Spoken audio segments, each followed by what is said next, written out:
and welcome to the SAM 21 Wilderness Medicine Workshop.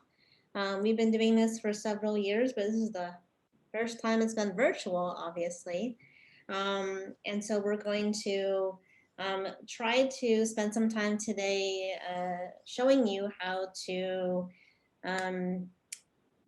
teach wilderness medicine, both hands-on and in a virtual fashion, so that you can hopefully take this back to your own institutions. Through it, you'll learn some wilderness medicine throughout the day, but then also hopefully some tactics for teaching it. So we are going to start things off. We've got a pretty full day. It's going to start off with some brief presentations from some of our faculty members, and then we're going to get into some breakout rooms, have a short coffee break in the middle, and then go back into some other breakout rooms. So just kind of a show of hands, how many of you got a package in the mail? A few people got a package. Not everyone's videos are on, but hopefully if you did get a package in the mail, please have that with you. Bring it to your desk or wherever you're doing this, because you may want to use some of those items that are in that package in some of these sessions. So, so we are going to, I'm going to drop into the chat box a little bit of an updated agenda for us all. And then you can start thinking about which breakout rooms you want to go into. And we're going to start out with some of the talks. So we're going to start with Dr. Stuart Harris, who's going to be talking to us today about principles of academic wilderness medicine, giving a general broad overview. He is the division chief of the Department of Wilderness Medicine at MGH and the Wilderness Medicine Fellowship Director there. So please welcome Stuart.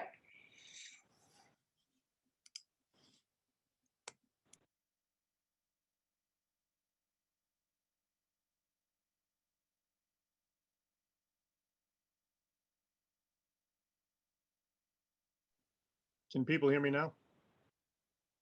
Beautiful. Hello, everybody. I'm going to be running through a brief introduction to academic wilderness medicine.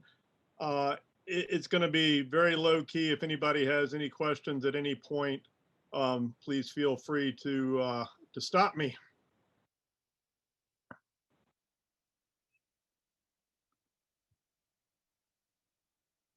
Is there any way I keep having the invites into the room keep showing up and stopping things? Can I make those go away? Unfortunately, since you are a co-host, no. Okay. But as soon as they're popping up, I'm letting them in. Beautiful. Thanks so much. You're welcome. So one of the great joys of being an academic physician is you don't necessarily have much in the way of disclosures, so we can move right beyond that. When we talk about wilderness medicine, I think sometimes I feel like I've spent the last 20 years just trying to define for other people what it is that we do. So I defined wilderness medicine as a provision of resource-limited medicine under austere conditions. And if you take those two Venn diagrams, I think it does a good job of describing what it is that we care about and where our expertise plays in.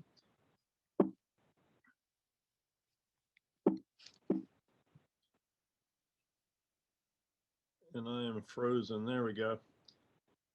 I'm sometimes also asked where wilderness medicine started. It seems like it's brand new, some people tell me, and I'm firmly of the mind that wilderness medicine has been around for a long time, at least since maybe 2,400 years ago, when a doctor sat down outside with a patient, did a good exam, used their brain, and came up with a reasonable diagnosis. And that obviously was Hippocrates.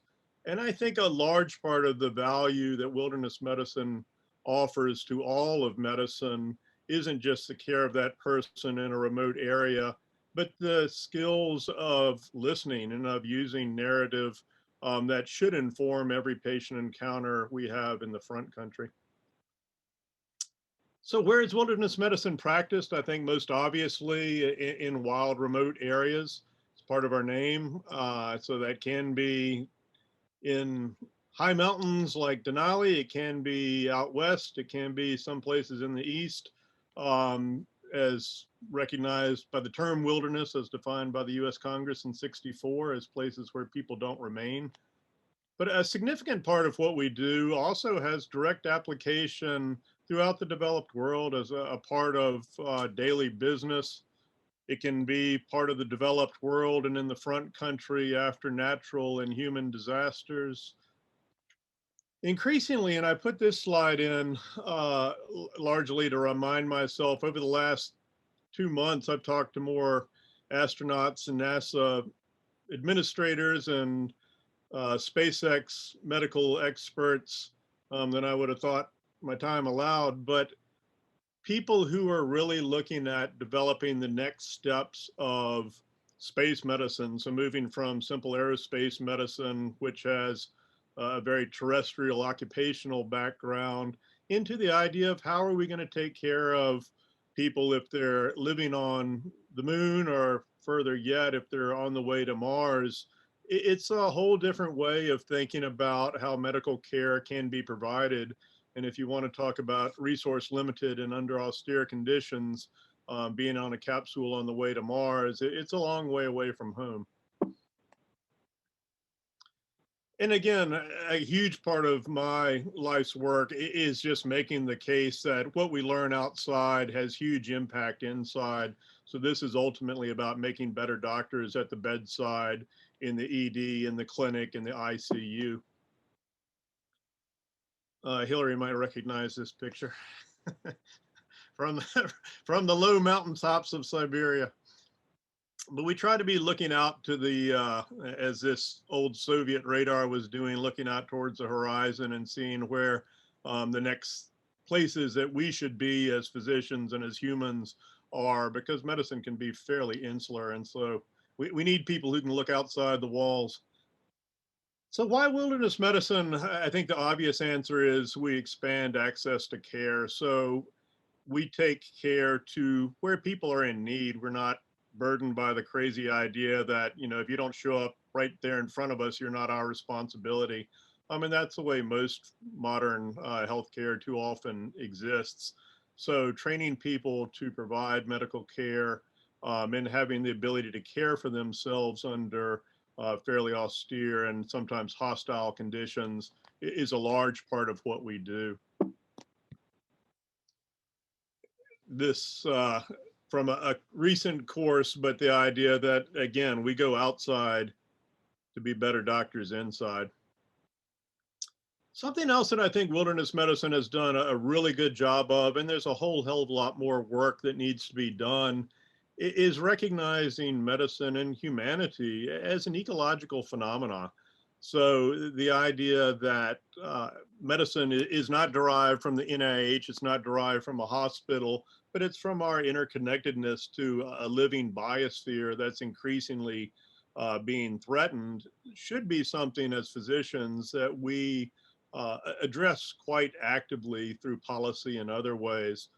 The idea of diversity of inclusion, you read Aldo Leopold's Sound Canny Almanac from 1948, and diversity and inclusion isn't just a human phenomenon. We need to have a lot wider awareness of our interconnectedness, that ultimately everything is interconnected. And the arbitrary, both species, I'm heartened that we're making progress as a species slowly to recognize how interrelated we are, but also even down to our federal funding mechanisms. The idea that the NIH does health and the National Science Foundation does the environment, and they're just arbitrarily dissociated from each other, is something that can't help but do us violence. We need to have a lot better sense that what happens outside has huge impact on what happens in our hospitals and who presents there. I've kind of come up with the joke, kind of a play on former President Bill Clinton's attempt at re-election, taking all these complex ideas and boiling it down to it's the economy, stupid. And I think for us as a species, it's the ecology stupid, getting to the point that we recognize that a functioning biosphere is the sole source of human health and the sole source of our GDP. For us to quail before the complaint of X or Y as far as environmental initiatives will cost a certain amount of money, the entirety of our economy is derived from only one source, and that's a functioning biosphere. So to have a little bit broader a sense of what we're putting at risk is something we should feel very comfortable about doing. And ultimately, they share that same root of eco, meaning home in the Greek, economy and ecology. It's not about being morally pure and holier than thou and saving polar bears or trees or anything else. It's purely about saving ourselves, our species, and our kids to follow after. One way that I've enjoyed looking at wilderness medicine, and I think we do a pretty good job at, is we find ecological niches that other people are kind of not comfortable in. And so if you want to go sit under fluorescent lights in a hospital and be surrounded by armies of people looking at fairly similar questions, you know, it's work that needs to be done. It's not work that I want to do. And so if you can find areas where either by environmental demands, distance, whether it's altitude or hyperbaric dive medicine, whether it's deserts or the rainforest, a lot of, I think, the most interesting work that hasn't been adequately looked at is under those thin ends of the bell curve, and a great place to do some work. Wilderness medicine, since we do get out and go to places that other people don't, I think something it offers over all house of medicine is, you know, the way of, you know, we don't have the tools that we have back at the home shop. How can we approach things differently? And so there have been some interesting advances from ultrasound into portable MR and a bunch of other technologies that are being explored by wilderness medicine docs that ultimately I think could have application in the front country, nitric oxide being one of them. People in our community have done a very good job of advocating for environmental justice and environmental equity. Again, since we're getting out to places that the rest of the world, I think, frankly, is unaware of, or certainly gives every indication they don't care about, the ability to bring back stories and to provide care to communities. The village of Kotzebue, Alaska, up in far northwestern Alaska, which has been habited for 6,000 to 8,000 years quite successfully by Alaska natives. And they've contributed almost nothing to climate change and global warming, and they're ferociously threatened. The ground is literally melting out from under them. So a sense of environmental justice and awareness, we ought to be involved there. And lastly, an increasing number of us are involved in policy to those ends. So to recognize that this is not a partisan process, how it became one is really, it's a tragedy and a waste. But you can advocate vigorously for reasonable energy policy, defense policy, environmental policy, health policy, in that it's all healthcare policy at some level. And so your ability to bring outside views, literally outside views, to policymakers is something they hugely appreciate. I've been dumbfounded at how solicitous people in positions of significant policy power have been to have physicians speak to what they're seeing out in the world. So I would encourage everybody on this call to never underestimate your ability to influence significant policy. And it can be local, it can be state, and it can be federal.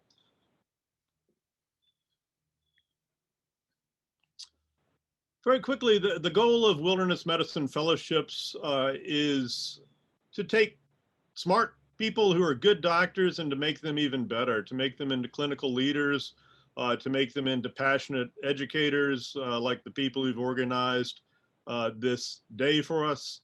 And ideally, some small number of us might become researchers. I don't think it's certainly everybody has to do that. There are multiple different ways to contribute, but the overall picture is one of rapid growth. So in 2000, There wasn't a wilderness medicine fellowship on the planet. In 2005, there were 2. And as of now, I believe this is correct, we're up to 18, only 15 years later, 16 years later. And so the number of people who are displaying interest and expertise in wilderness medicine continues to grow. And where I'm most heartened, this a picture from a recent graduation, is that, and if you look out at the people who are organizing today's pre-conference and the people who are watching, we're building a community of people who see the importance of medicine and its impact on our patients and on populations as just long overdue. And the way we change the world is to build communities. And we're doing that. So with that, I will stop and thank you.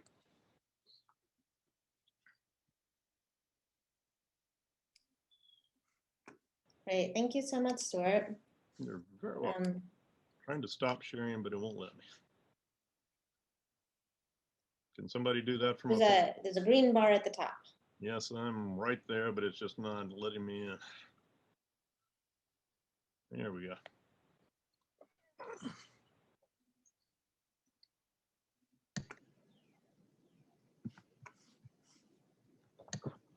All right.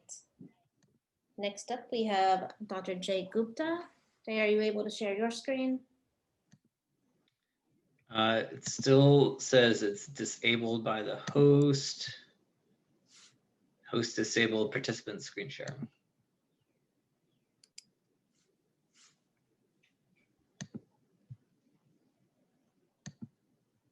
You should be a co-host now.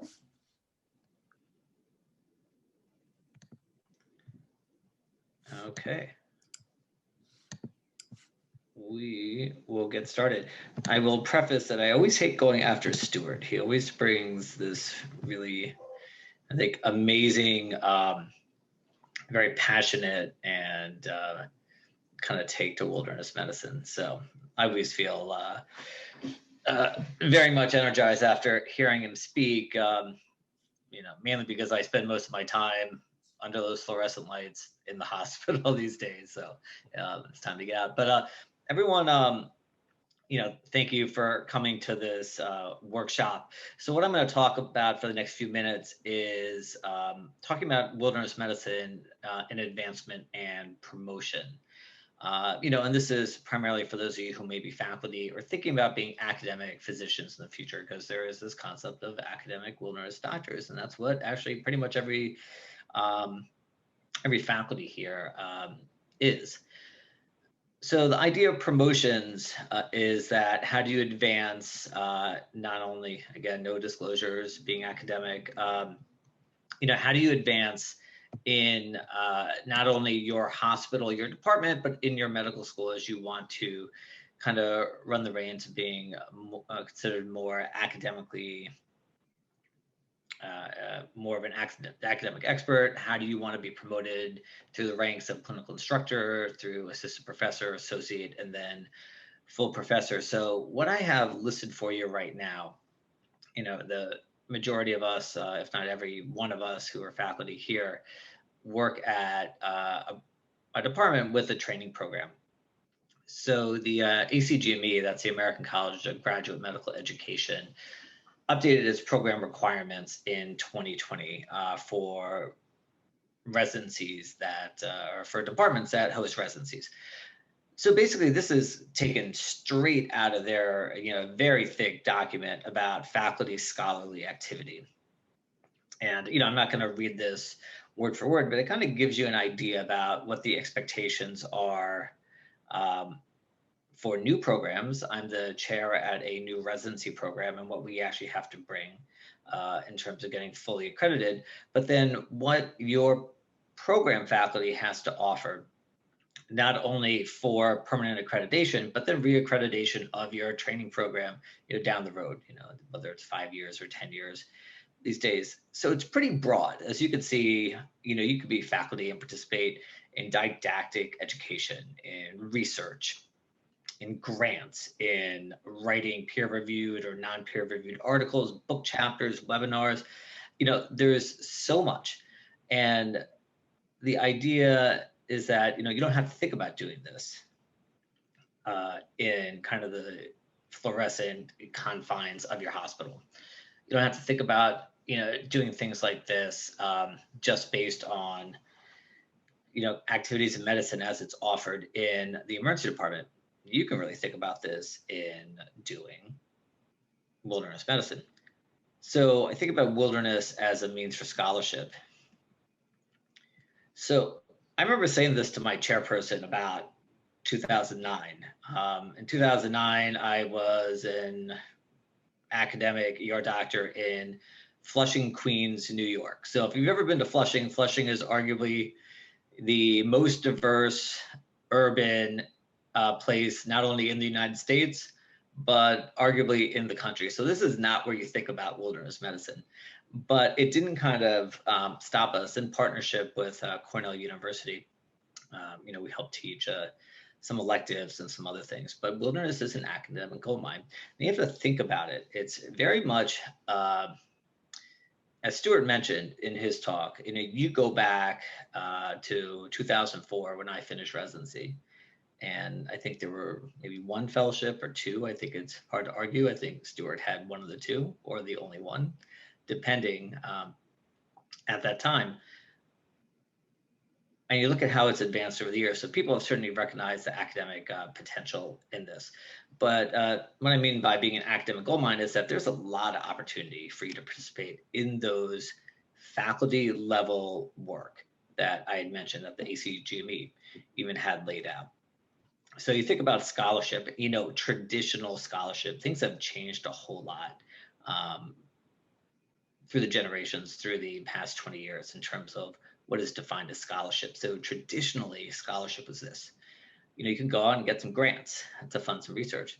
Guess what? You can do that in wilderness medicine. There are wilderness specific grants out there, whether local department based or through Wilderness Medical Society. But there's no reason why you can't think about your SAM, foundation grants or other areas. Professional society work, you have it right here. I mean, you think about SAM, you think about getting involved with the interest group. There are other professional societies like the Wilderness Medical Society, which is a wilderness specific group, but not the only one. ASAP has a wilderness interest group. So there's opportunity in the professional societies of your specialty and of wilderness medicine to get involved. So non-research publications, people love writing about wilderness medicine. I mean, there's so many touch points, and it's so relevant to everything that goes on the world. I hate to say, every time there's a natural disaster, there's going to be interviews or opportunity to write, about that disaster, but it's not limited to that. Research publications, there's a bunch of research going on out there. We don't have to get into it, but your opportunity to provide your traditional kind of peer-reviewed research publications is available. And then didactics and lecturing, of course, whether you're going to be an invited speaker or grand round speaker, these sort of things exist. If you want to be a conference speaker like we are, this is available. Now, if you think about kind of what has turned into modern scholarship, the opportunities are just as wide, I think even more broad. So you think about your opportunity for foam education, podcasts, an opportunity to provide kind of real-time or rapid input and education based on things going on in our world are available at any time. So innovation, product development, we are in an era of entrepreneurship. I haven't met too many med students who haven't introduced themselves as, I'm a medical student and an entrepreneur.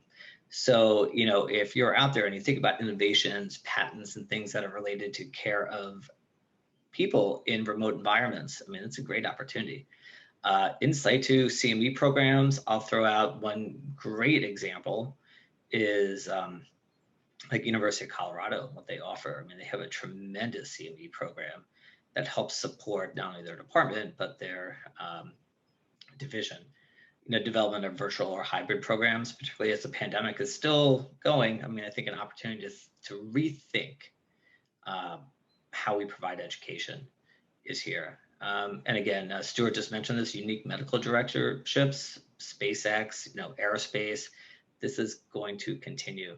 And then app development. I mean, this is something that's available too. I just recently developed a talk, for instance, on in-flight emergencies. And I had no idea that there actually is a great app out there that you could all download, that if you are caught 30,000 feet above the air as the medical support, that you have this app that can guide you. But it just is not limited to that. So you can have the concept of app development for injuries in remote environments for people who are not experts like we are. So I think there are a lot of educational opportunities too. I mean, I'm going through this very quickly and very basically, but I just wanted to give you a more broad viewpoint. Med students love wilderness medicine. I don't know what it is. So, but the integration into med school curriculum is outstanding. It's a big draw. It's usually very popular. So your opportunity to go to a place and kind of drive this is huge. Even residency track development. I've done this at several places. Residents love wilderness medicine too. So the opportunity to provide a track for them to have a specialty niche by the time they're done residency, is a great pathway to think about, CME program development, even a residency integration. If you're not developing a tract, I mean, we do this a couple of times a year at most of my sites where we take some of the core content of emergency medicine and we put it into a wilderness day or 2 days. So we think about the environmental emergencies, we think about drownings, we think about things like that, and do this in a wilderness type setting to kind of hit a bunch of benchmarks. Pre-hospital care is a big area. Even providing mentorship. These days, I get emailed and cold called by several people, PhD candidates and others, just looking for virtual mentorship for research and scholarship out there. But obviously simulations and just, lecturing and being faculty somewhere, you bring a very unique perspective that you can build on. So I just suggest, as you start this, even if you're a student, even as a resident, keep a portfolio, keep track of everything you're doing. This sort of thing is going to be really important. Keep pictures, keep videos, because your portfolio should reflect the sort of work that you're doing. Evaluations, analytics. I mean, analytics, what I mean in the modern realm, if you're making a podcast, how many, unique downloads have you had? How many unique people listening? Because these are all, this is all kind of academic currency that you need for promotions. SAEM has a great resource on there, and there's no opportunity. It's an ebook, and you should really just go on and take a look. It's they put this out about a year ago, just about academic promotions, and you can take their recommendations and take your participation in wilderness medicine and find the specific pathways where you can kind of navigate. All right. And just some final words. Just remember, wilderness medicine and academia, this is unique. You really don't have competition. If you want to go and be a heart failure kind of specialist in emergency medicine, it's going to be tough as you're competing with a lot of cardiologists and other people who love the heart. Wilderness medicine, it's very little competition in whatever you want to do, but a lot of crossover potential to a lot of different fields. It gives you agility to kind of flex in what you want to do when opportunities arise, fits the needs of the current and modern world. And, there's a lot of upside potential for all of the little things that you could do, especially for all the students here, all the residents, if you get an opportunity, over the course of SAEM, I think you'll have an opportunity to talk to all of us. And I think all of us who are faculty at this workshop right now have used wilderness in different ways for promotion, for different activities, and you'll see how varied it is. But there's a ton of upside with participating. But that's it for me. I know that was very quick. I'm going to stop sharing, and then if you guys have further questions, we'll be able to get to them during a break. Great. Thanks so much. All right. Henderson, Hey, so yeah, you hear me? Yep. Do you have a screen to share? No, my background, this is my screen. So you'll see the call in with the phone, so that the audio works better this way than with the computer audio. So try to avoid PowerPoints at all costs. And so this is the easiest way to avoid them, is to be outside. So we're going to talk about some educational curriculum implementation, and really, so how do you get approval to start a wilderness medicine program at your institution? So the easy way to do that is just do it. And then you can always sort of the old ask for forgiveness later. But when you go into the administrator's office and say, hey, I want to start this program, you kind of have a plan. And there's a lot of, everyone on this call will be, or on this conference will be able to help you with that, to have a plan. But really, you can start simple and start small with just something easy, like start a student group. If there's not already a wilderness medicine interest group for the medical students there, that's probably the lowest barrier and lowest bar to get involved in wilderness medicine, particularly for the students. It's a great way to get people encouraged and interested in medicine. And it's a good way to get your skills as far as teaching and administration, and trying to get yourself a name and a niche in wilderness medicine. And plus, the medical students are really hungry for, sorry, my dog. Sorry, they're hungry for like any sort of education, anything that's outside the classroom. So they're a lot like my dog right here, which is a golden retriever. They're really excited. They really want to do stuff. They want to learn. They want to be involved, and you just need to help them be involved.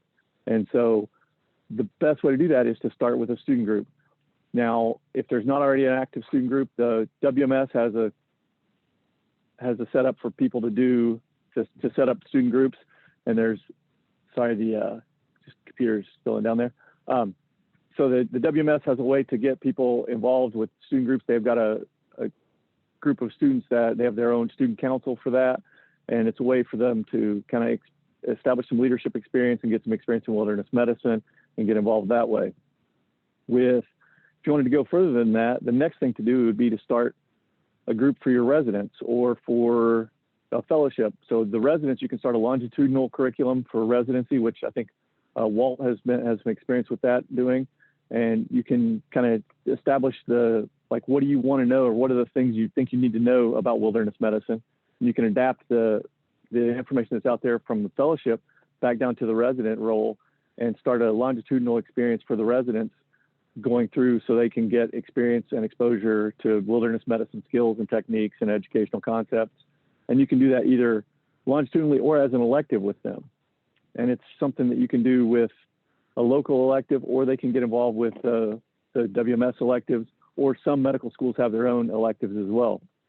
Then the other thing would be to do a wilderness medicine fellowship. So that's kind of the next thing that a lot of folks are doing, and almost everyone on the committee here has a fellowship at their school and can talk about that and how to go about that. That's a different sort of navigation of that process, because you've got to get your chair buy-in, and then the school has to agree to buy into it.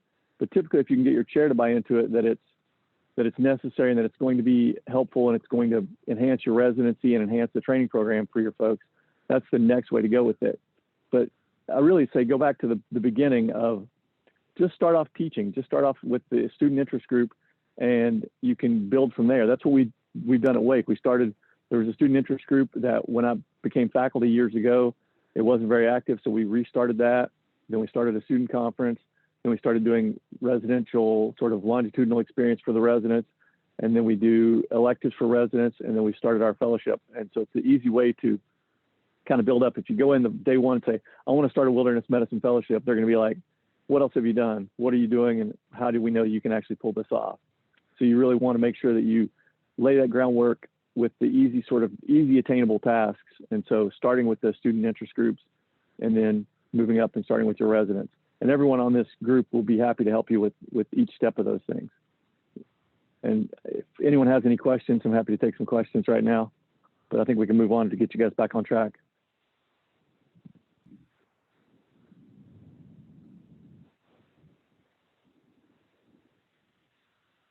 No questions? All right, and I think up next is it Laura? Yep, there is up next. Hey guys. Coach Henderson.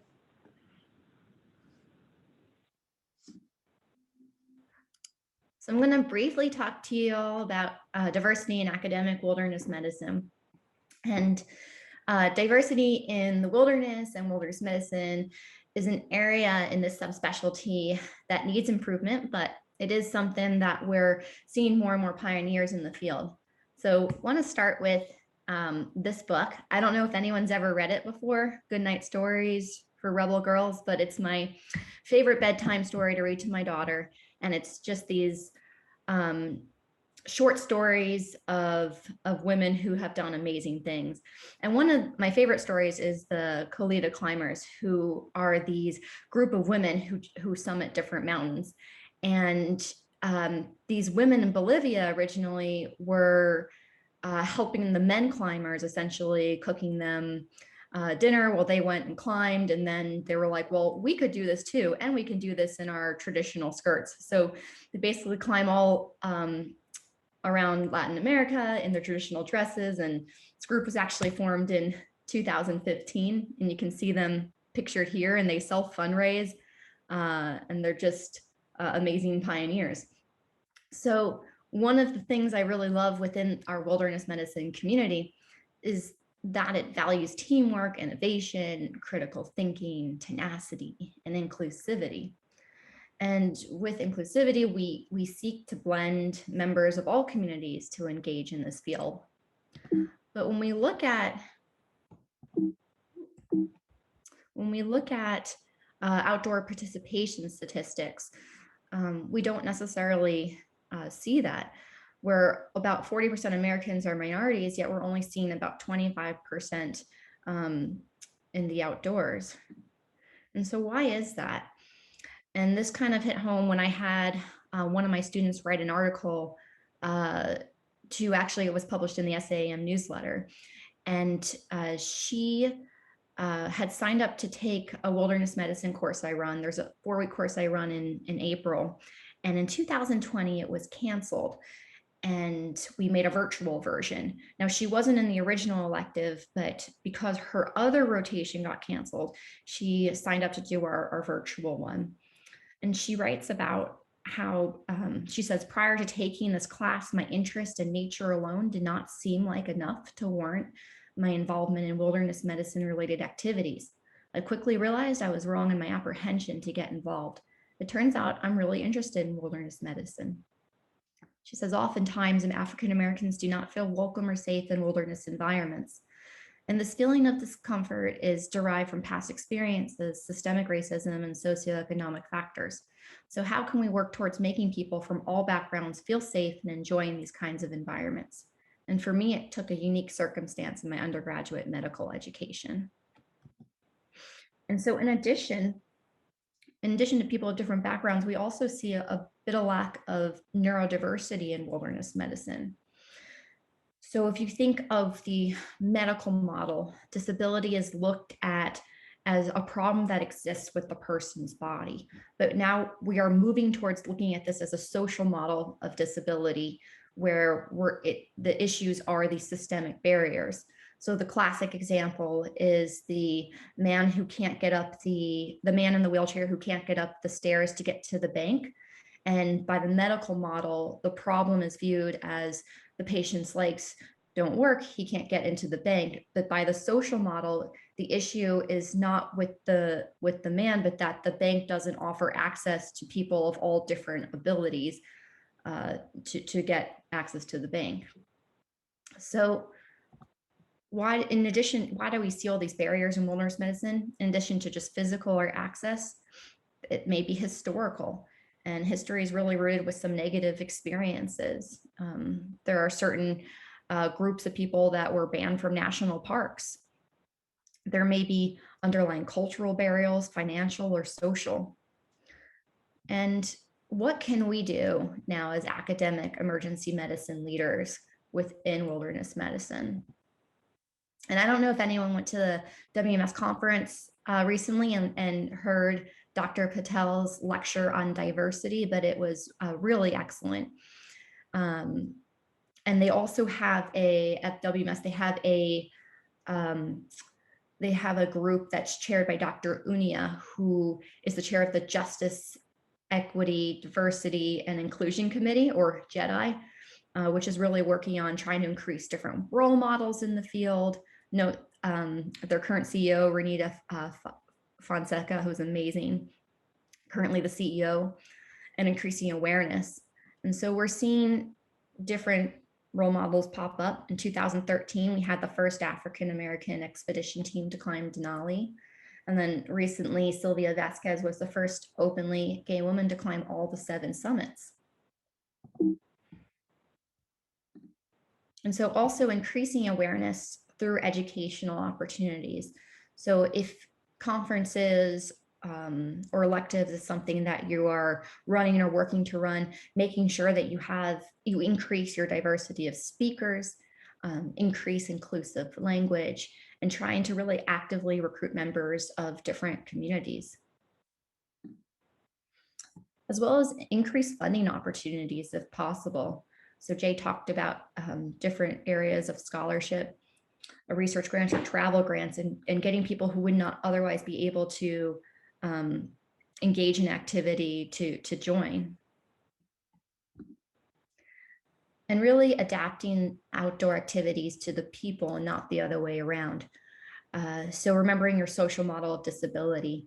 And one of the place where we run our wilderness elective in April is actually at the Breckenridge Outdoor Education Center.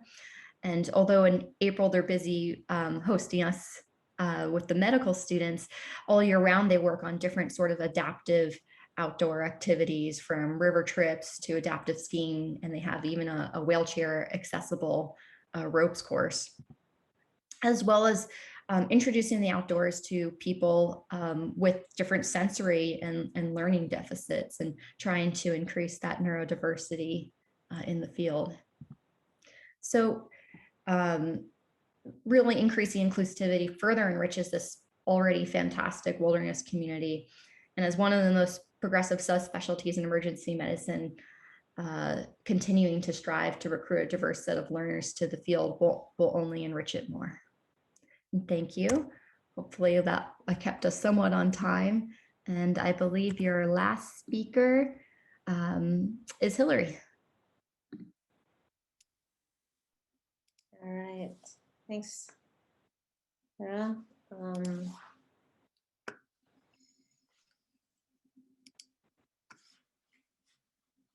Oops.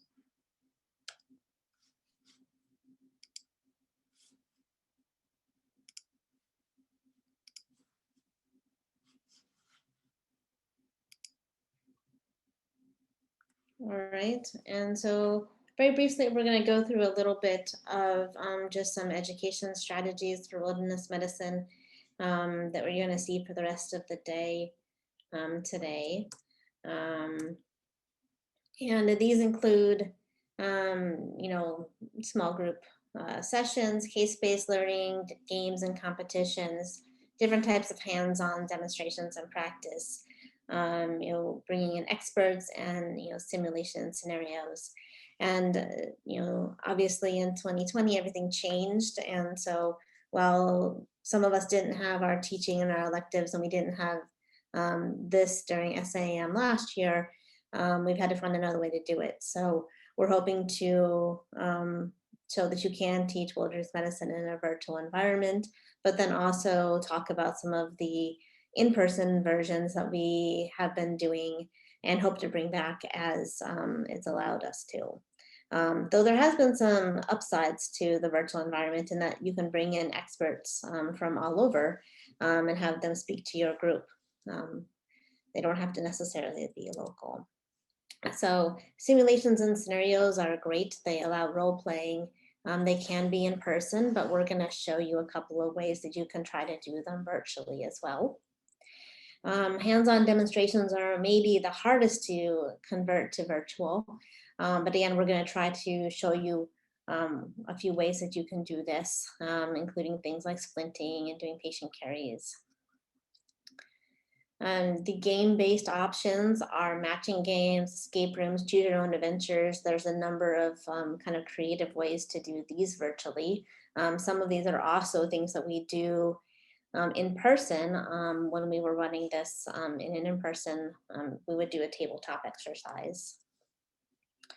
There will be some problem-based learning, including a mass casualty incident, Again, talking about infectious disease and some problem solving that will be embedded within some of the other activities.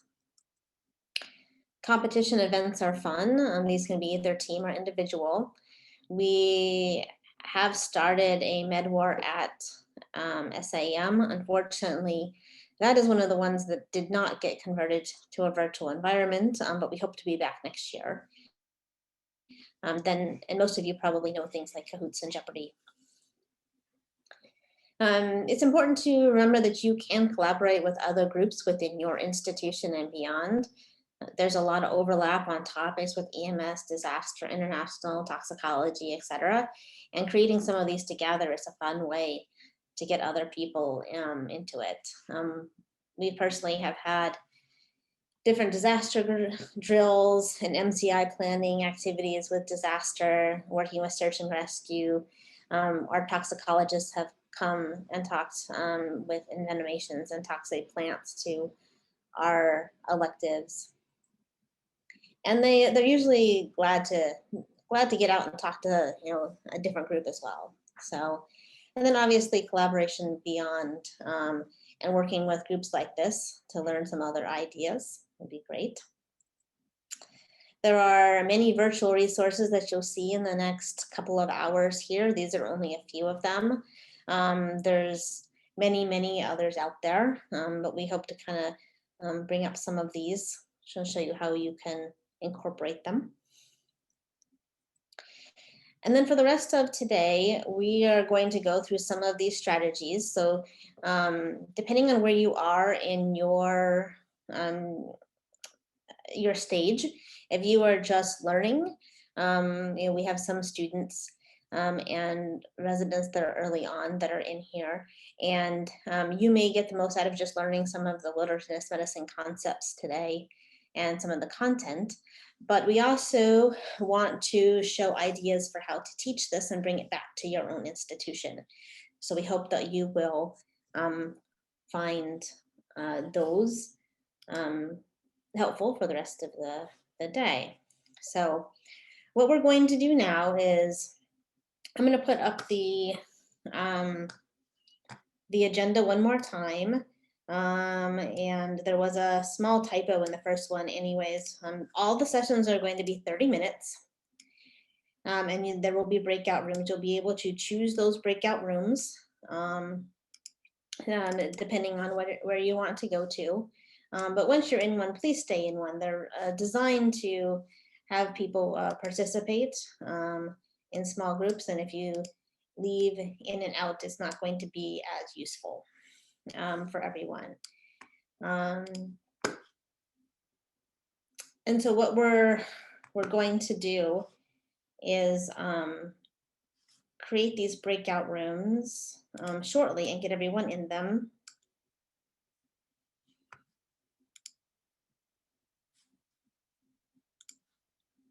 I think they're made.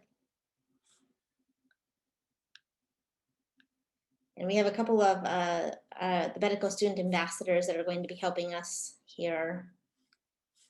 And then your second device will show you what it looks like from the learner's perspective. Again, not necessary, but it is helpful if you kind of see how both are running.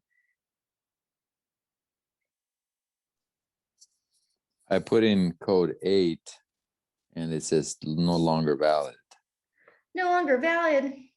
UZ9B8. That worked for me. It worked for me.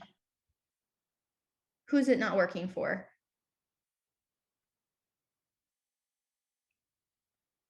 Try again. And if not, it's okay. You can just do without. It's just, you'll be seeing my view from the teacher's perspective. And then the view on your second device from the students. So you can put on a fun username. Mine will be Mother of Dragons. And we'll kind of take you through really quick in-flight emergencies. So just for fun learning, these are very, we want learners to come out of this, understand the concept of in-flight emergencies and how they're different from other bystander emergencies, as well as being able to list the supplies available for health providers, perform their correct steps, and be able to briefly understand the legal considerations. And one of the nice things about this is that you can actually do case-based learning and do a variety of wilderness medicine concepts when you teach this. So it touches not just on like how to do something with limited resources, but also how to, you can, you'll see a few cases that we come up with. So in-flight emergencies, they're quite common. We'll see them about 1 in every 11,000 passengers. These are more common in long haul flights. And 90% of the time, a doctor's on board, although only about 50% of the time are they volunteering. So that might be for somewhat different reasons. And 7 to 13% of the time, we're seeing them result in a diversion. And truthfully, the incidence probably much higher because some of these are probably not getting documented. And there's just lots of different stressors in flight. You're at a relatively higher altitude, just above Denver, Colorado. So this kind of fits into moderate altitude. And if you have underlying pulmonary disease, that could be an issue. They're tight spaces. You may have sinus issues. There's different types of stressors, decreased air cabin, noise, and vibration. And I'm running through this fast. Typically, when I'll teach this to learners, this is about a 50-minute lecture. And then because we were seeing all these emergencies, the Federal Aviation Administration in 1986 required these medical kits and set guidelines on what they should contain. And you can really break it down to like 3 different things: supplies, airway breathing, and medications. And it's quite limited, although they are trying to recommend increasing the equipment and medication recommendation in the new guidelines. So something as simple as a glucometer is actually not included in the guidelines of the minimal contents. This is what an actual kit will look like if you go on. So I think this one came from, I think, United Airlines. And so you can see that they break it down really into different sections. And for anyone who has EMS experience, you'll know that your jump bag has those like just very compartmentalized things for you to quickly grab the meds, grab the equipment, grab the airway stuff. So it's all color coded, and it's a lot of stuff packed very well. So it doesn't take up much space. The oxygen on board is actually separate from those masks that drop down. So if you need oxygen, they actually have oxygen tanks. And if you notice, this is from a different airline, so it looks a little different the way they organize it. But they had on this one a very clear-cut statement on liability of someone, which basically says, yada, yada, yada, you're not held liable unless there's gross negligence or willful misconduct. And talking to a lawyer, she describes this as kind of just a superhero proof, protection, because it's really hard as a Good Samaritan to get in trouble legally. And it's they basically set forth this Good Samaritan provision to protect those that will go forward, and that you have to be negligent, meaning not necessarily there's a poor outcome, but that you acted way outside your skill level, not just your comfort zone, but outside your skill level. So if you try to do an appendectomy and you're an emergency medicine doctor, you're not trained to do surgery ever. So that would be acting outside your skill level. But if someone had a pneumothorax and you try to improvise a chest tube, that's within your skill level, though not technically your standard of care in a hospital. It's just a little different. Or if you're intoxicated. So one of the things I would tell the students, if you really don't want to volunteer in a flight, just knock back a couple drinks, and then you can't volunteer and you're out. Because if you actually, not in the US, but in some countries, you have to volunteer if you're a physician, or actually you face criminal charges. So places like Australia, Japan, China actually require you to volunteer. So if you are on one of those flights, you can have a few drinks, and that will put you in the clear. Consider carrying a copy of your license on phone. You always have medical command or some ground-based control, and then they'll give you some documentation afterwards. and you can recommend a diversion, but ultimately it's up to the flight crew. It's the pilot's final decision. And any legal cases have really been against the physician who has recommended diversion, but then the pilot wasn't able to. And so those were really the cases in the literature that were shown to have some legal implications, but it wasn't really directed against the physician. And there's just a lot of other things to consider with safety to the passengers when you're diverting a plane. This was published in New England Journal of Medicine in 2015, and just kind of jumps through the steps. And so I'll kind of go through these with the learners in detail, and then we have them practice.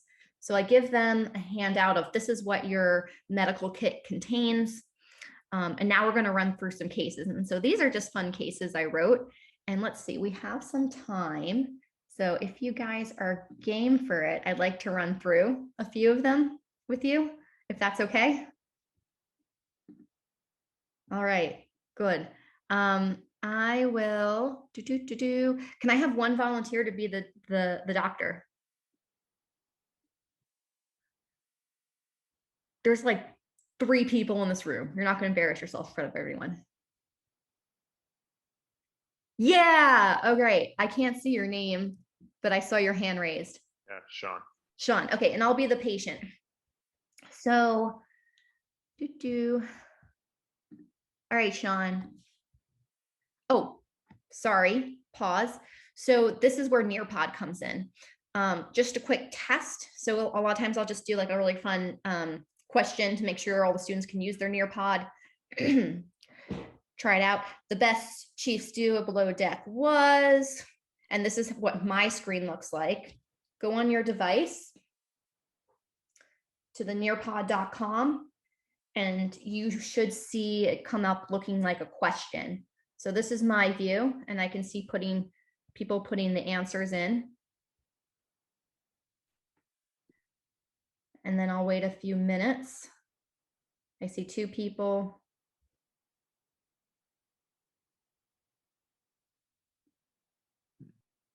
All right, so I've seen a few people answer, and then you can press share, and you're going to notice on your second device that it pops up as well as what the people answer. Now you also have the ability to hide names if this is something you want to keep anonymous for your learners. Great. And you can also do open-ended questions too. So strongest Marvel Avenger.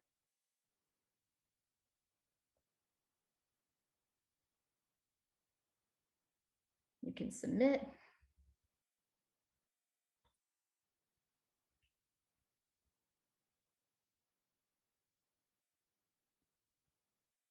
Black Widow, interesting. I like her. I just didn't think she was very strong. Okay. But all good. And so you can share these guys.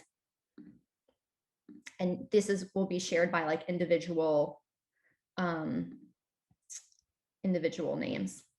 Great. All right. So moving on, case 1, Sean. You volunteer for a patient with altered mental status. And you see these 2 guys, and they have lots of beers in front of them. And this guy is just not really responsive. This guy is talking to you, his friend, but he's saying that, they just came back from a bachelor party, and they've been having the champagne brunch, and I don't know, his friend just won't wake up now. So tell me a little bit what you would do. Probably want to get the unresponsive guy in somewhere I could actually examine him, not against a window there. So trying to maneuver him somewhere I could actually get a look at him and see what's going on. Okay, and we'll say actually they're close to the back of the plane. The best place is actually the aft galley, which is the back of the galley, has the most room. So, and there's no turbulence, so the flight attendants help you move him there. Right. So I'd want to like check his ABCs, see is he actually breathing, does he have a pulse, all the normal BLS stuff. Yep, and his friend's telling you he's got that thing on him, but he won't tell you more. Is there like a bracelet or something on, or I don't know what he's, a thing on him, I don't know. He falls asleep. He can't tell you anything else after that. Great. So we can't get much else history for him. So does he have a pulse? Is he breathing? Yep. ABC is intact. Okay. And if we kind of get a good, like, I can't really do a disability exam, but like take a look to see if he has anything. He says he has something on him. Does he have like a med alert or like an allergy bracelet or something like that, or anything weird? You find a little device about the size of a pager with a little needle inserting in his belly. All right. So we probably want to see what his glucose is, if that's like an insulin pump or It some other. looks like an insulin pump, and the flight attendant brings you over the emergency medical kit. But it doesn't, it's not one of those newer ones. It doesn't have the glucometer. That's exciting. But Well, the friend says, oh yeah, he's got that thing in his backpack that he sticks himself with. maybe we could, if you have someone else probably on board, we'll have one. If the patient does, or a friend does, or someone else probably has a stick we could check with. Great. And you check and you find that in his bag, he does have a glucometer and his glucose is 50. Or sorry, his glucose is 30. Should probably give him some glucose then. I know we had, I think I saw there was like D50. Exactly. So ideally you would pass out that sheet so all the students could reference it while you're doing this. And yeah, you give him D50, he wakes up. Pilot wants to know if they need to divert or not. Probably not. I mean, I don't know if his pump is malfunctioning or if it's like getting a constant infusion of insulin or what's going on. But if he wakes up and he's stable, we can get control of his glucose. Yeah. I mean, probably not an immediate diversion, I don't think. Yeah. Give him a turkey sandwich. Yeah. Get him down.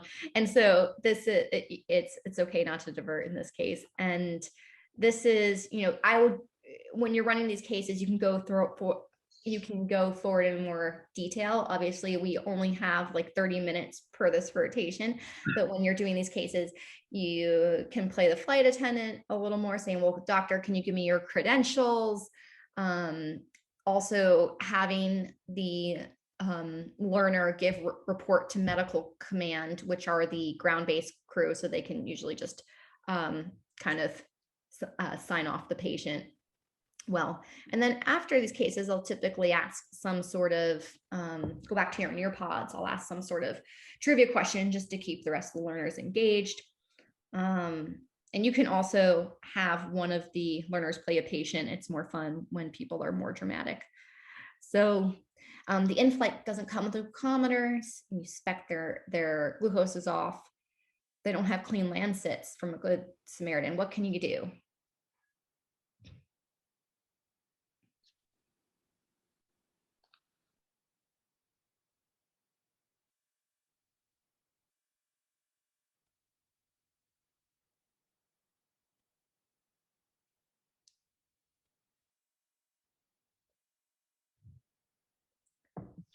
Just give it anyway.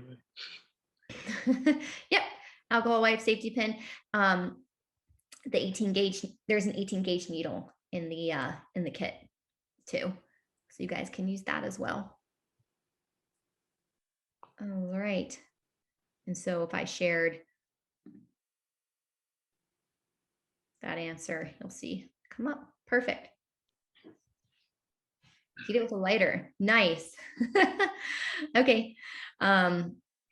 Case 2, let me see how we're doing on time. So I'm going to make sure that we are, so this is the case basically I wrote of a woman with a panic attack. And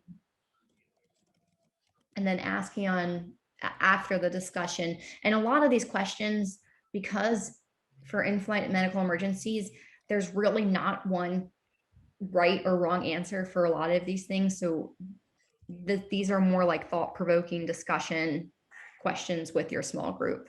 So this patient was able to be talked down in this case from with verbal de-escalation. But let's say now you have a patient that they're still very, very anxious, and someone also suffers from anxiety next to them and offers to give that patient Valium. Do you use it?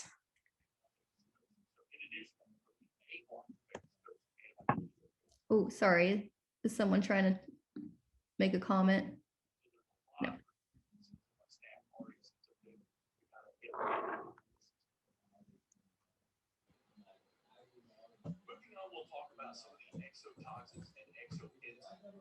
Okay. So you can see there's somewhat disagreement. If you look, there's prior to talking with one of the lawyers, I probably would have said it was fine. After consulting with one of the lawyers on this, you're getting into a little bit unsafe territory where the risk maybe outweighs the benefit, especially if it's a sedative.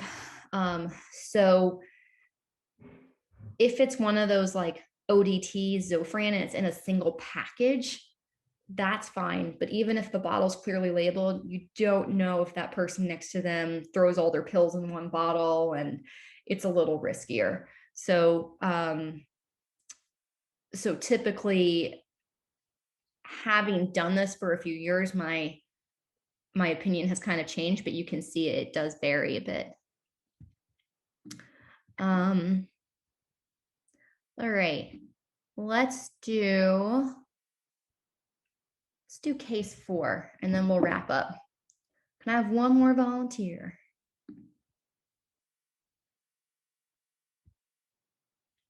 Anyone? There's 2 of you I'm going to pick.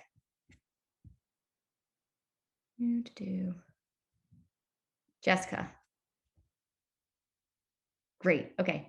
So this is a case of a, actually, I'm going to switch it to this one. This was a spontaneous pneumothorax who basically gets decompressed. And the shared question was, who can do it? And it's really can be anyone who has some medical knowledge of this procedure. Okay, but let's give you case 5.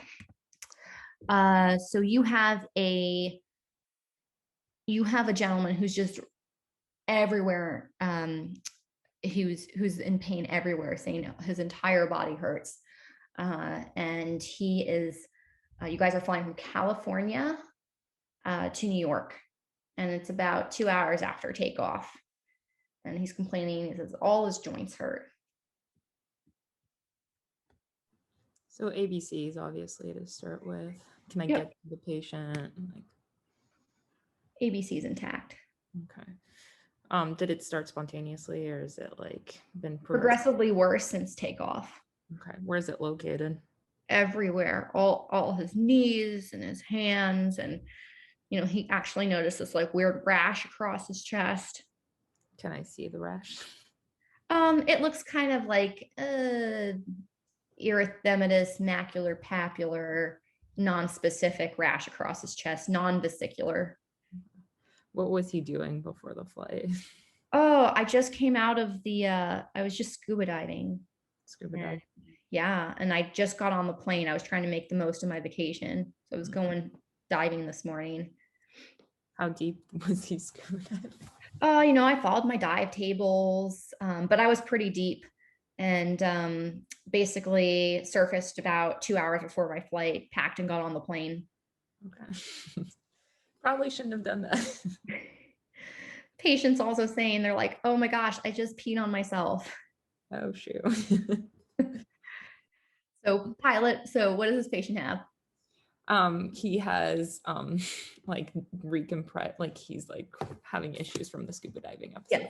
Yeah, he has decompression sickness, and now he's having some neurologic sequelae.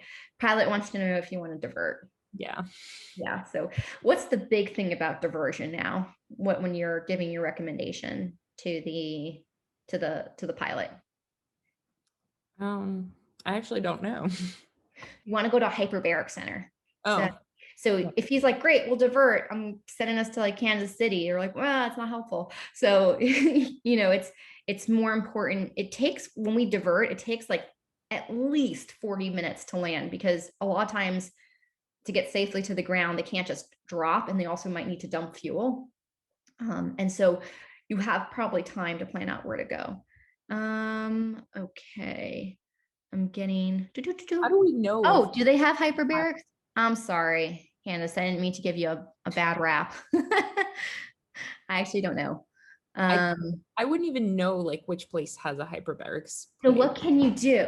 So what can you do in this case if you have no idea? Just talk to med control and they would like best. Yeah, exactly. So med control's there. They're your, you are essentially the pre-hospital provider and they can help direct you or look up what they need. So pretty much in all these cases, you should be contacting medical control, even the ones you're not diverting, just to have at least ground-based resources present when you're landing.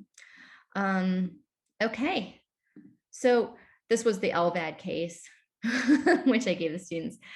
So this talks about where you would try to do CPR. What do you guys think? You have a patient that's so big and they're really hard to move.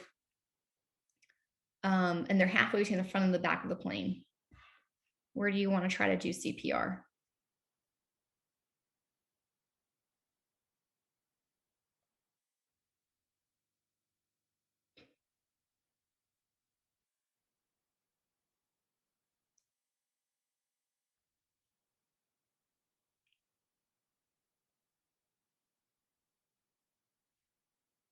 I like it. Back of the plane.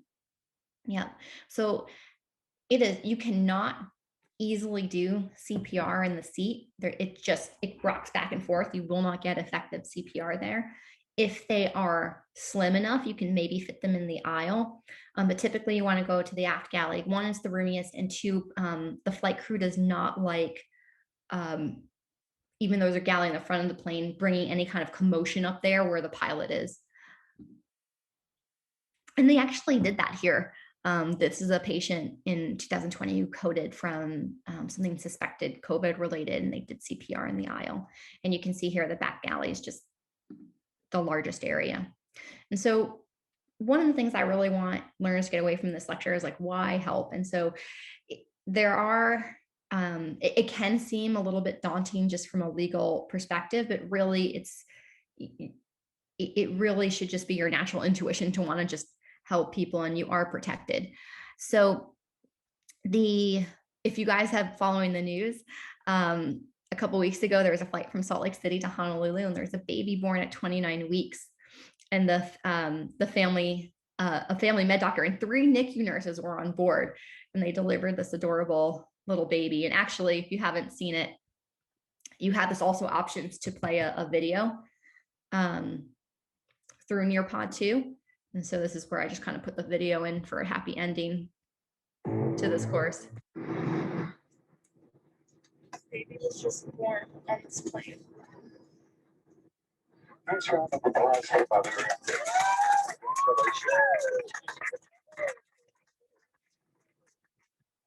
Somewhere over the Pacific Ocean, a passenger gave birth to a baby boy. A viral TikTok video captured the scene and first cries. After the travel with the live animal, please see us for disembarking and carefully.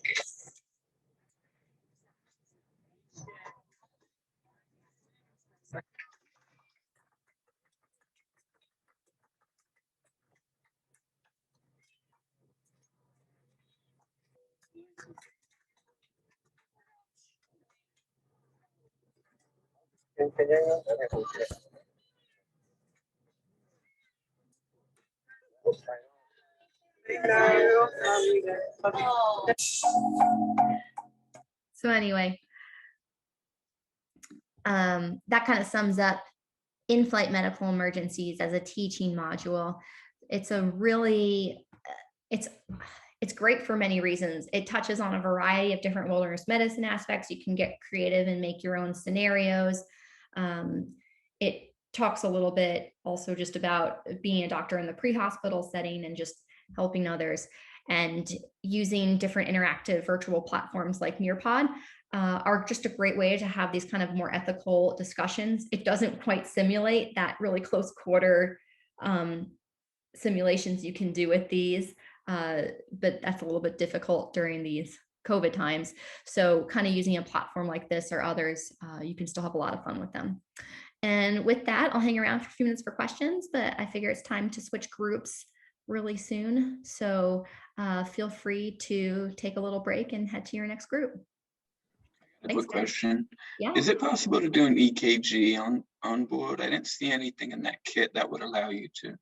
That's Seems a like really- that could change your management. Yes, that is a really good question. And no, there is not typically an EKG in your the minimal contents. The emergency medical kit is about the size of an EKG machine, if not a little smaller. So my guess is it's just a space issue, although it would be really useful to have. Yeah, thanks. Thank you.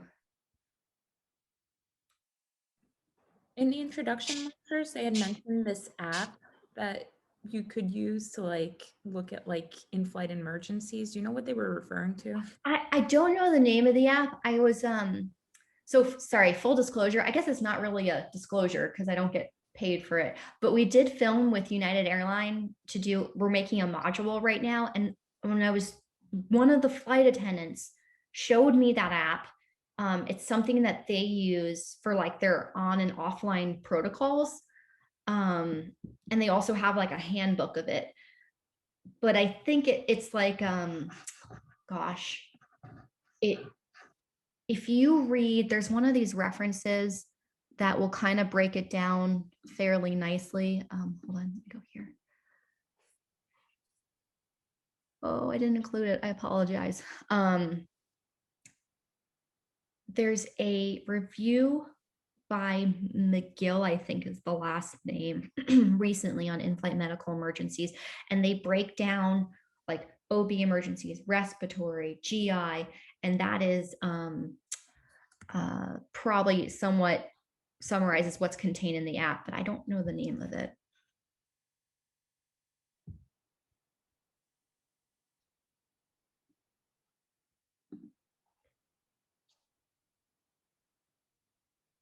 All right, well, I am getting instructed to let you guys head to the next room. Thank you guys so much. How do we do that? How do we go to the next room? Again, I'm on the phone. Oh, okay. So Let me. they assigned me before. Okay. I can go ahead. Sorry. This is Peter. Yes. Hi. I can go ahead and move you to a room. Do you know which one Okay. you would Oh, like? it doesn't matter. It doesn't matter. No. Okay. I'll go ahead and move you over. Thanks. You're welcome.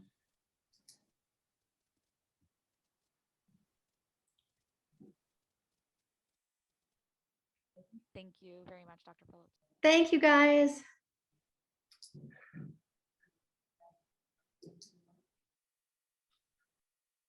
While I'm waiting here to be moved, I did have one of those anxiety cases one time, and yeah, I didn't have anything, but I talked to the guy. He was so bad, he was just shaking and numb all over and just hyperventilating like crazy. And I talked him down, and then I can feel a pulse. I can feel that little throbbing again. Okay, well that's good.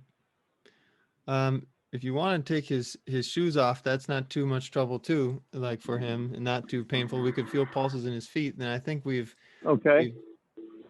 do okay there. So down like, is it somewhere down in his foot?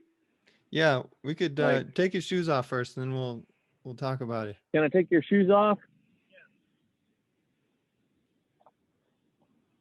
And where do I feel on his foot? So what you're going to do is you're going to put your hand kind of over the top of his foot, and you're looking for the space in between so you go to the space in between his big toe and his second toe, then you kind of start sliding your hand up the foot as it kind of goes up the foot, and you might feel a little pulse there. Okay. Okay, got it. I feel something. Feel something there? I lost picture, but yeah, I feel something. We're still connected. So. All right. Well, real wilderness. Let's see. Yeah. Then I suppose we do the same to both sides, and if you're feeling pulses on both sides, and he can wiggle his toes, I'm feeling pretty good. Wiggle your toes for me. Good. Okay. Good. And I'm going to put his shoe back on. Okay. Just so I don't lose it, or so the dog. I'm worried about that dog coming over here and taking things. Yeah. And I think the goal here will just be to kind of keep him still and make sure that he doesn't start getting sleepier on you. If he gets nauseous, then we don't want him to vomit straight up and risk Yeah. risk swallowing some vomit. Otherwise, we want to Should keep I him ask him pretty if he's still. going to throw up? Yeah, go ahead and ask him if he's feeling nauseous at all. Are you feeling sick at all? No, I'm just a little sore. Says he's just sore. My arm. And his arm hurts. The left arm? Yeah. Yeah. I think I'm all right. He says he thinks he's all right. He thinks he's all right. So is he able to move his neck around okay? Well, he's moving around. You can see him. He's moving around a lot. Like he's been kind of trying to sit up and trying to move around and everything. Is that okay for him to do? Well, I suppose if you know, we could try to stand him up. Try to stand him up? Yeah, we could try to stand him Okay. up. Okay.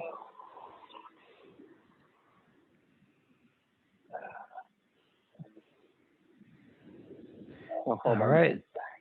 Perfect. Why don't we end scenario right here? Let's put him back down.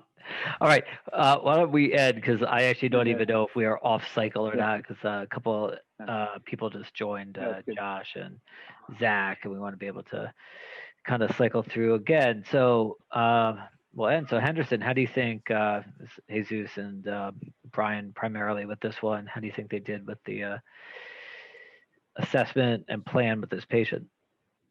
Yeah, so I think, this is the third iteration coming through, and really good job, Brian, sort of initially doing that primary survey and explaining it to somebody who has zero medical training, right? So you want to kind of get people to just making it as common sense as possible. You did a great job telling me where to check a pulse and where to check those things out. And so it was really easy to follow your instructions. And you did the thing that you would do every day in the ER, right? Primary survey, secondary survey, and then, hey, look, there's a problem with his arm. Let's take care of that, right? Mm-hmm. So it's hard remotely to say how much is it bleeding, where is it coming from? Is it actively bleeding? That sort of thing. But you did a really good job going through that. The one thing, the only big caveat I would say is at the end when you had him stand up, the guy's been laying down and we just had him drop back down. So I would probably just say maybe just sit him up. But I agree, I would have cleared his spine and gone that pathway with him. Okay. All right. Yeah, what we'll do is just finish the debrief, and then we'll actually cycle back through with Josh or with anyone who wants to do this again. Josh or Zach, just join. But yeah, so Brian, really good job. I think the difference between the emergency department and a remote setting is obviously resources, and and you touched upon this. What are you going to do until EMS comes?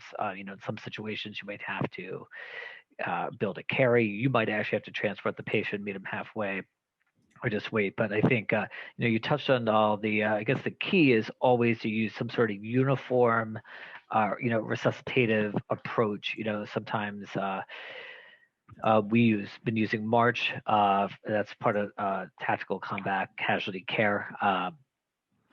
Where the M stands for like massive bleeding, where you assess right away, and with that you might have to provide some bleeding control, airway, which you assess if the patient is talking, which was wonderful, breathing, they're breathing on their own, so just looking at respiratory rate, are there any injuries? So something maybe to do with this is, make sure you get that chest exposed, and make sure that there is no broken ribs or any evidence of any other chest injury, but you were really good about checking the pulses, kind of before and after procedure, which also gives you an indication of the circulation. And then H in March stands for a lot of things, including, like hypotension, head injury, which you assessed pretty well. Great use of, the hallmark of wilderness medicine is improvisation, great use of the items that were around, to kind of build the tools that we need to stabilize the patient when we don't kind of have those ready in hand. And good assessment. Jesus, you mentioned, was there an injury you noticed? Was there an injury to the left lower extremity? So you always have to look for those hidden injuries, hard to expose out in this environment, but always have to think about the exposure. Great neuro exam, all that. So even when EMS does come, you have a great, this bystander, even if you're not on, is going to have a really tremendous ability to give a handoff to EMS. So that's great. Good for you guys. Yeah, Henderson, I think we are a little bit off cycle. I was just looking at the schedule. So let's get Josh and Zach and Jesus if you want to join in, or Brian if you want to do it again. We could do it again, but on here. And if you get a chance, if you've gone through the scenario, I just put a link to a Google form in the chat. If you guys could just fill this out, because this is the first time we're trying to run through this virtually. But Brian, I would like to always have you as my telehealth consult. So you did a great job. Oh, thanks. All right. Wonderful. So Henderson, just give me a thumbs up when you're ready to go again, and then we can start again.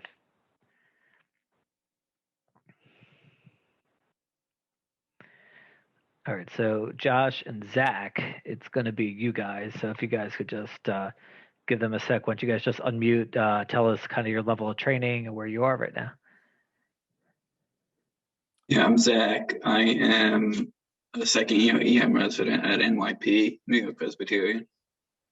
New York, NYP Queens or NYP the city? Manhattan. Manhattan, okay. And I'm faculty actually at the Medical College of Wisconsin in Milwaukee. Oh, nice. Okay. Zach, I think you got a ringer. But Zach, if you go back in history, just about NYP, I used to work at NYP Queens. We actually used to run a student elective for many years with the New York Presbyterian system, down in the Southwest and in other sites. So you have a long legacy to live up to. Right. No pressure on you. So, all right, great. So Chris, Henderson, whenever you guys are ready, I think we're ready to go. So I'm going to put in the chat. So the context, I'm going to put in the chat for you guys to see is that there is a down hiker, maybe I put in part of it, a down cyclist found by a hiker. They were able to contact local EMS search and rescue, and you're actually providing a telehealth kind of medical control until EMS can arrive. EMS is going to be delayed only because of the remote nature. So just think about right now, your critical actions and your steps to evaluating and resuscitating the patient. And the hallmark of wilderness medicine is improvisation. So the items that you don't have at your hands are the items that you create from the things around you. All right. So it's your go. Here's your patient. Here's your stage, and you got an untrained helper looking for help from you. We start with a little scene safety. What's in the area? What does it look like?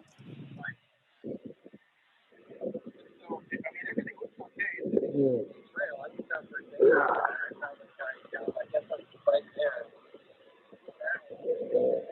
right. Is Chris, someone talking? I can't hear. Chris, we're having a little trouble hearing you.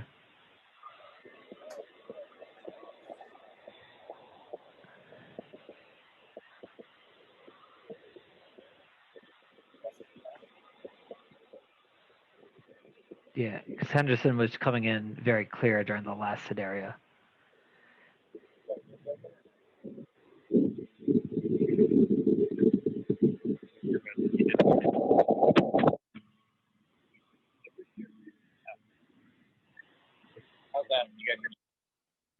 Yeah, that's better. Okay, good. So I'm Chris. I just came across this guy. It looks like he fell off a bike. Maybe I was just out for a day hike. We're like 5 miles, 6 miles from any trailhead. I called 911. Is there anything else I can do for this guy? What does the environment look around? Are you guys on a hill? Is there any rocks or? Yeah, it's a little hill. There's like a brush pile back here. There's like a couple of trees. I come out here pretty frequently. It's a decent trail. It's not like I'm bushwhacking out here. Anything around? What do I do about that could be dangerous, like any animals or anything that you think could hurt you or the patient while you're trying to help them? No, not that I see. All right. Could you ask the patient? Do you know the patient's name? Can you ask him? No, I can ask him. Hey man, what's your name? Ryan. His name's Ryan. Can you ask him what happened and if he's okay with you helping him? Hey Ryan, what happened, man? I don't know, man. Oh, bike ride. Yeah, he doesn't know. He says he went for a bike ride. They want me to ask you if you're okay if I help you. Yeah. Yeah, is that okay? All right, man. Yeah, he said yeah. Okay, so the first thing we want to do is kind of first see if there's any big life threats. So does it look like there's any large amount of bleeding from the patient? I mean, he's got a lot of blood on him. This is way more than I ever see. I mean, I cut myself shaving sometimes on the rare occasion that I do it, but I've never seen this much. There's like blood on the ground. There's a bunch of blood on his leg, and there looks like there's blood on one of his arms. He's got some blood on his shirt too. Is it actively bleeding or anything kind of shooting out or pulsing anywhere? I mean, he's not like, no, it doesn't look like anything's like shooting out like a geyser or anything that I see. Okay. And it sounds like he's talking okay, so he seems to be breathing okay. He seems like it. Hey man, are you breathing okay? Yeah. Yeah, he says yeah. He keeps trying to roll over and get up and stuff. Okay. Can you feel his skin? Is his skin warm or dry or cold? I mean, he doesn't look sweaty or anything. He feels warmish. Yeah. He's not like shivering. Are you cold, man? No, he says he's not cold. Can I get up? He's wanting to get up. And where can you ask him? Tell him we will.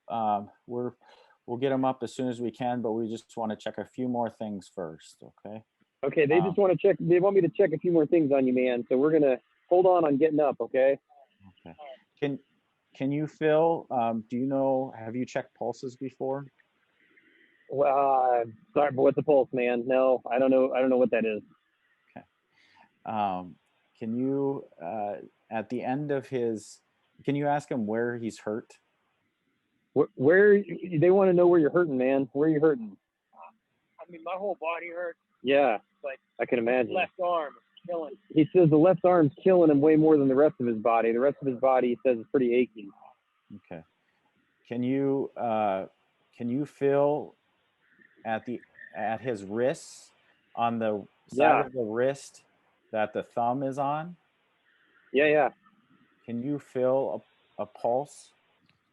Okay, like on his thumb or like, No, like on his thumb or like where am I going? It's a little bit more up his arm. Start tracing his thumb up his arm there at his wrist, and then use your pointer finger on the kind of the inside part of his wrist. Can you feel something pulsing? Ooh, yeah, I feel something like a heartbeat. Yeah, good. Is that present on Yeah, both that's a good arms? one. Oh, you want me to touch the other one? It's got blood on it, man. It looks really gross. Do you have gloves? No, it's not cold out. I didn't bring any gloves. Does the patient have gloves? Hey, man, you don't have any gloves, do you? No. Okay. Do you have a towel or something that you can kind of clean the area and touch it? I got some stuff in my bag. Okay. Does the patient have stuff with him, like a bag? He's got this little mountain biking bag that I see on the ground. I assume this is his. It's got like a empty Camelback in here and I don't know, whatever that is. Okay. And then he's got like a rubber tube here. You said you're out there by yourself? I'm out here by myself, man. Haven't seen anybody. Okay. I was sitting here just looking at the guy for like 5 minutes, hoping somebody else came along. Okay. And he's there by himself as well? Hey, man, are you by yourself? Yeah. Yeah, he said yeah. Okay. All right. He was just going for a ride, he said. So this is what I got, man. I got this is like the day hike. I mean, I got a water bottle, I got a raincoat, I got a little seat pad for when I eat lunch. I got a little COVID COVID thing there. And then what else do I got here? Yeah, my knee was hurting me this morning, so I have an ace wrap, but it's okay now. So I just took that off. So that's what I got with me, man. Can you take some of that rag that you were just picking up there? Can you wipe kind of this one a little bit? Yep, wipe the blood a little bit so that, and then see if you can feel that pulse on that injured arm. You crazy, man? This is my COVID rag. I can't use this after I wipe blood on it. What? How about we'll work on finding you another COVID rag. All right. Okay, I guess. All right. Hey, man, I gotta dab some of this blood off here, okay? It seems like it's hurting him pretty good, but I'll feel in the same spot and see if I can feel something. Yeah, it feels like less over here, but I still feel it's like a heartbeat. Okay. And it's like not as strong, but it's there. Can he move? Can he move his arm or his fingers? Can you move your fingers? Yeah, but it hurts. It said it hurts. Okay. Can he feel you touching him? Probably, obviously. You can feel me touching you, right? Well, yeah. Can he feel you touching his hand?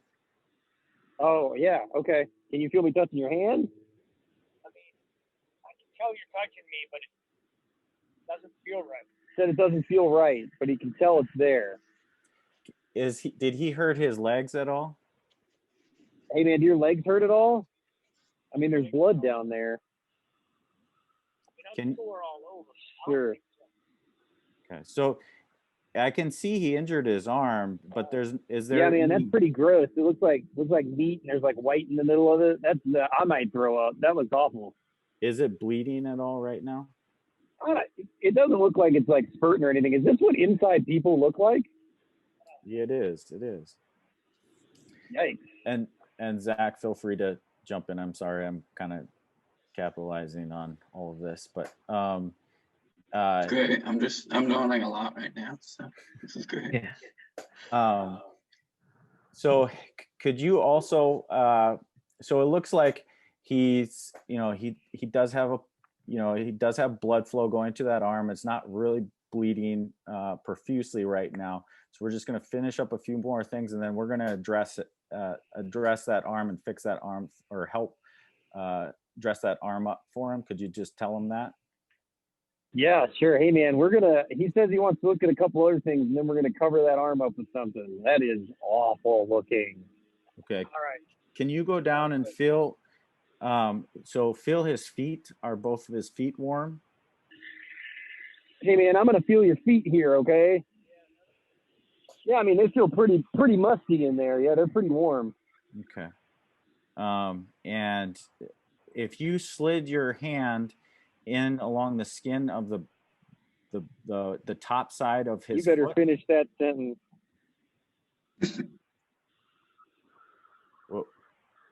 Where do you want me to slide my hand? on the top side of his foot, underneath you can loosen his shoelaces. Oh, so okay, top of the foot. Okay, I'm gonna take your shoe off, man. Okay, what am I doing now?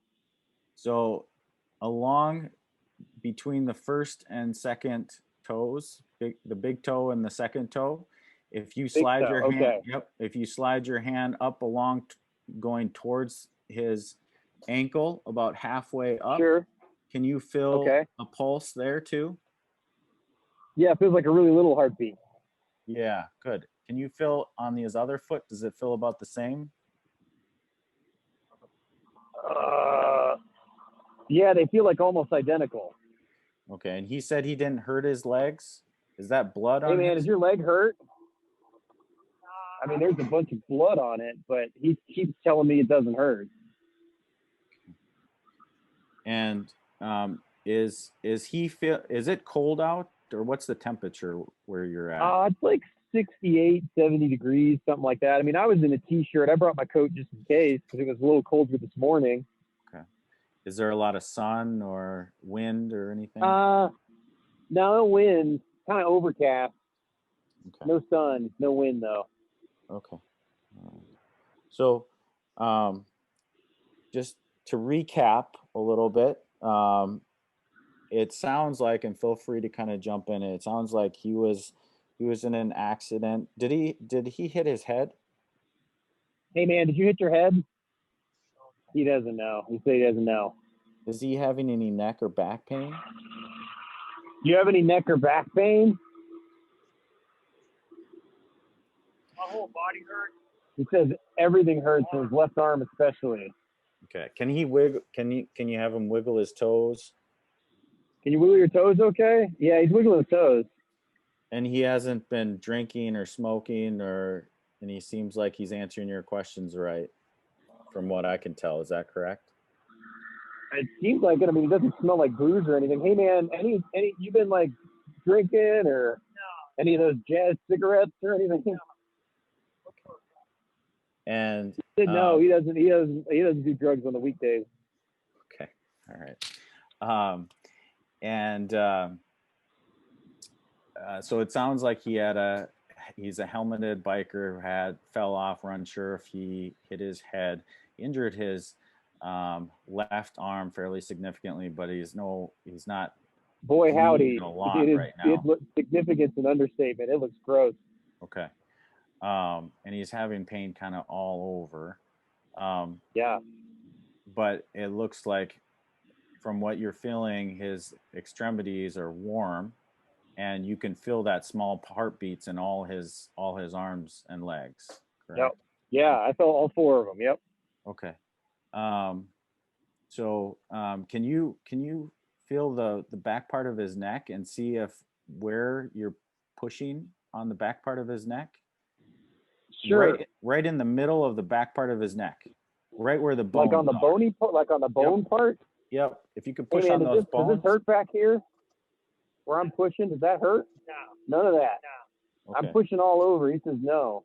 Okay. And when he moves his neck to the left and the right, like he's been doing, is that causing any numbness, tingling, or any clicking or popping or anything like that?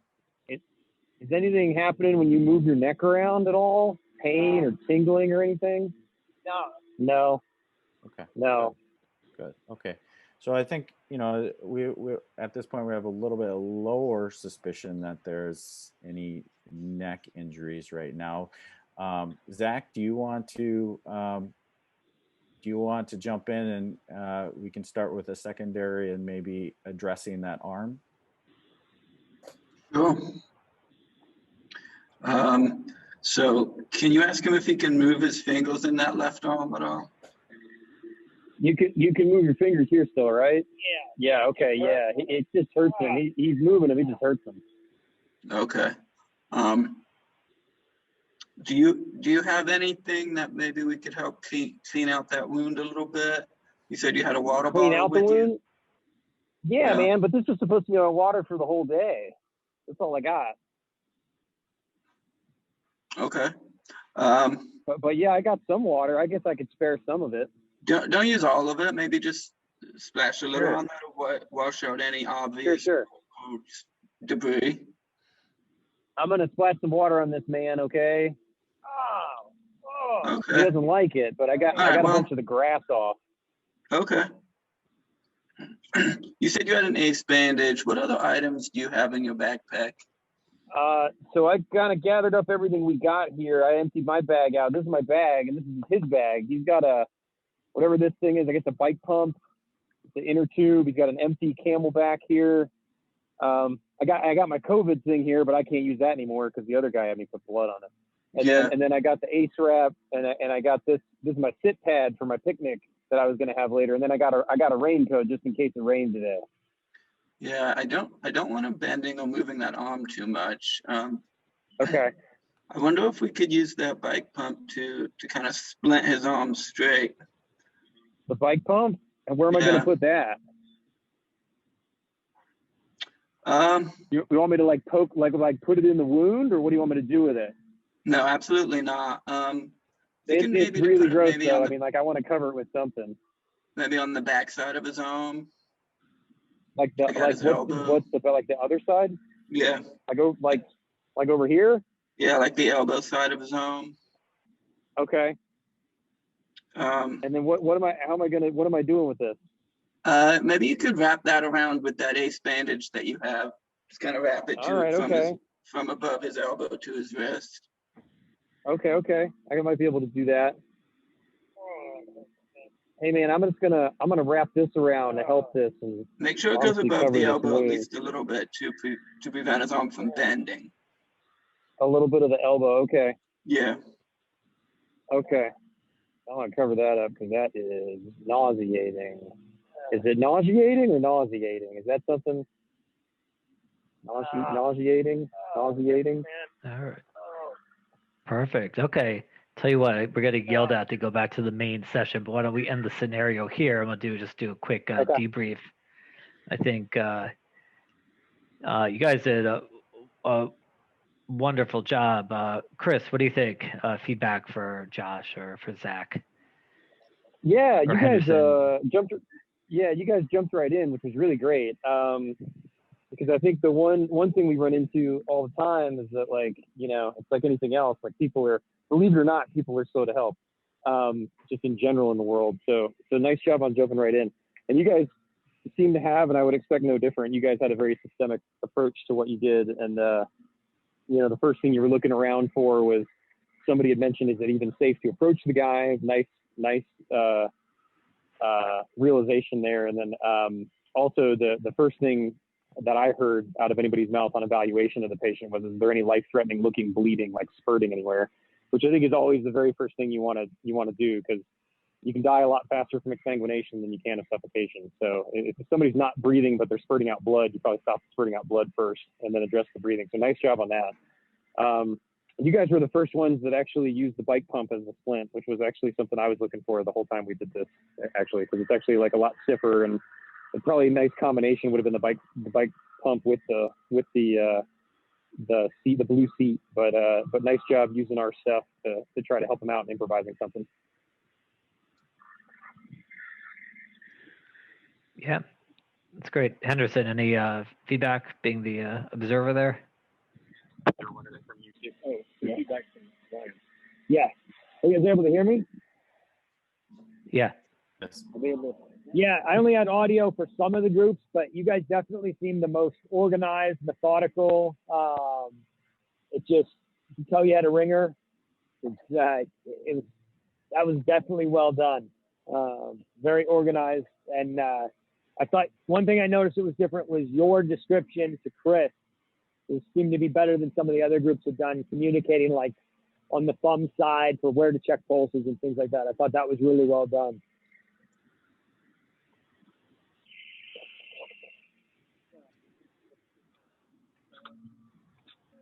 Yeah, no, I agree. I think when we talk about systematic approach, which we've been doing, it's, you know, we do this in the emergency departments, of course, but, you know, it's the same sort of thing out in the world as well. You know, we want to look for the things that are going to kill people. So, you know, looking for kind of that high velocity bleeding, you know, looking for evidence of airway, you know, kind of respiratory compromise, particularly trauma situation.